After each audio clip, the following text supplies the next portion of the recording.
کیا کرنے کی کوشش کر رہے ہیں؟ یہ بدماش ہیں، ان کا کوئی قصور نہیں ہے، قصور ہم لوگوں کا ہے کہ ہم اپنا منہ بند کر کے بیٹھے ہوئے ہیں۔ یہاں تو سپریم کورٹ کی نہیں سنی جا رہی۔ مجھے پتہ ہے افسوس کیا ہو رہا ہے، افسوس یہ ہو رہا ہے کہ کل میں اور آپ جب جائیں گے کورٹس میں،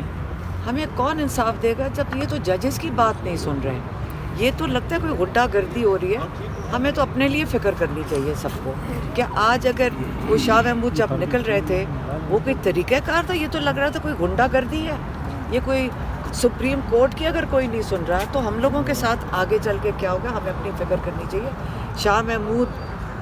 کی جو مین ہینڈلنگ ہوئی ہے آپ ساروں کو پتہ ہے، سب نے ان کو دیکھا ہوا ہے، وہ اتنے محتاط ایک شریف انسان ہے،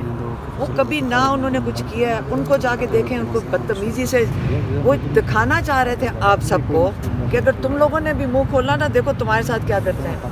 یہ کرنا چاہ رہے ہیں۔ عدالت میں وہ آپ دیتا بھی ہو گیا، ان کو کڑیاں لگا کے پیش کیا گیا، رات بھر ان کو جگایا گیا، ان کا یہ کہنا تھا کہ مجھے ٹھنڈے فرش پہ لٹایا گیا، مجھے لاتیں ماری گئی ہیں، اور وہ یہ سب بیان کرتے ہوئے آپ دیتا بھی ہو گیا۔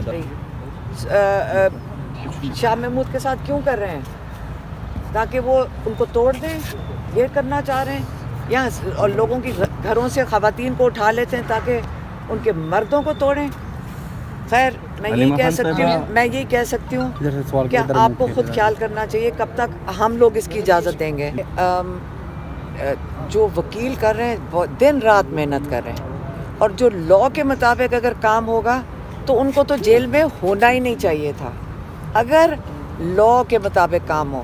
اور وکیل بات کریں گے لاء کے مطابق، آپ مجھے بتائیں شاہ محمود کو بھی سپریم کورٹ نے، آپ نے خود کہا ہے کہ بیل دیا، کہاں ہے اس وقت شاہ محمود؟ تو یہاں پہ عمران خان نے کہا تھا جو لنڈن اگریمنٹ ہوا ہے اس کے مطابق ان کا ارادہ یہ ہے کہ الیکشن سے پہلے تو کسی حال میں ان کو نکالنا نہیں، ان کا ارادہ میں نے آپ کو بتایا تھا، اور جو عمران خان نے ہمیں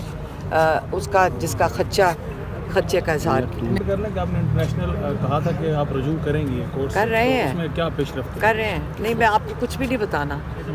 میں نے آپ کو کچھ بھی نہیں بتانا۔ ابھی وہ ایک وہ مرتضیٰ علی شاہ ہے آپ کے کوئی جیو کا، اس کو جتنی مصیبت اس کو پڑی ہوئی ہے وہ لوگوں کے پیچھے پیچھے پھر رہا ہے پوچھتا ہوا، پتہ نہیں جتنا پریشان ہوا ہے نا، مجھے اس کے لیے ترس آ رہا تھا کیونکہ وہ کہتا پھر رہا ہے کہ یہ کوئی کیس نہیں فائل ہو رہا، اس لیے تو چھپا کے رکھ رہے ہیں آپ لوگوں سے۔ شکریہ۔ آج کی سماعت آج کی سماعت سے تو مجھے یہ سمجھ آ رہی تھی کہ ہماری جو سائفر ٹرائل ہے وہ تو روک دینی چاہیے، کیونکہ اس وقت تو جو جج صاحب بھی تھے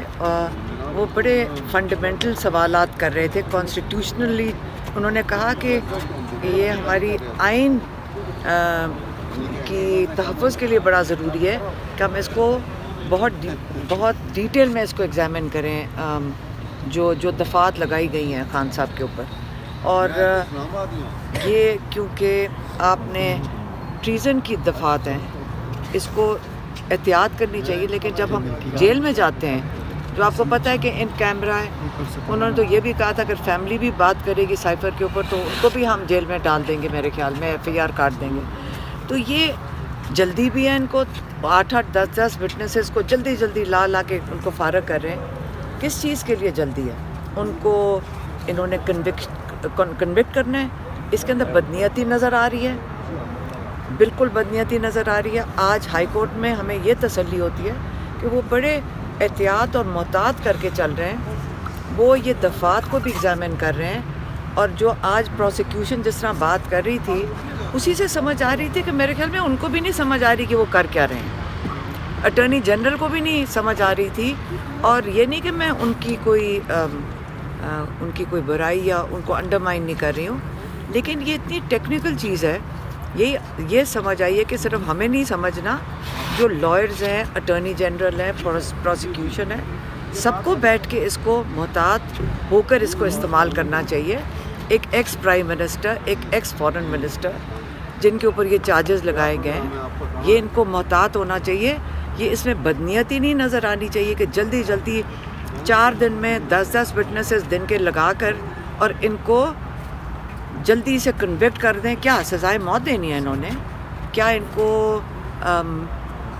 لائف امپریزنمنٹ کرنی ہے؟ جلدی کس چیز کی ہے؟ اگر نیت بدنیتی نظر آئے گی تو یہ جیسے میں نے آپ کو پہلے کہا ہے، ہم پہلے ہی اس پہ پروسیڈ کر رہے ہیں، ملک کے باہر، اسی لیے کیونکہ یہاں پہ بدنیتی نظر آ رہی ہے ہمیں لوور کورٹس میں، لیکن پھر جب ہم ہائی کورٹ آتے ہیں تو ہمیں تھوڑا سا حوصلہ ہوتا ہے کہ یہاں ججز بیٹھے ہیں کہ جو اس کے اوپر نظر ثانی کریں گے، اس کو دیکھیں گے، اس کے اندر یہ اس قسم کی اندھیر نگری نہیں ہے جو ہمیں جیل میں اور ٹرائل کورٹ میں نظر آتی ہے۔ اچھا، جیسے آپ نے بات کی کہ ہائی کورٹ میں ججز بیٹھے ہوئے ہیں، آپ کو لوور کورٹ کا کوئی ایشو ہوتا ہے، آپ ہائی کورٹ میں آتے ہیں، کل جس طرح دیکھا کہ سپریم کورٹ کے احکامات کے باوجود شاہ محمود قریشی صاحب کو جس طریقے سے اریسٹ کیا گیا، آپ کو لگتا ہے کہ اس طرح کی کوئی ریلیف آپ کو ملے گی اس سانے کے بعد؟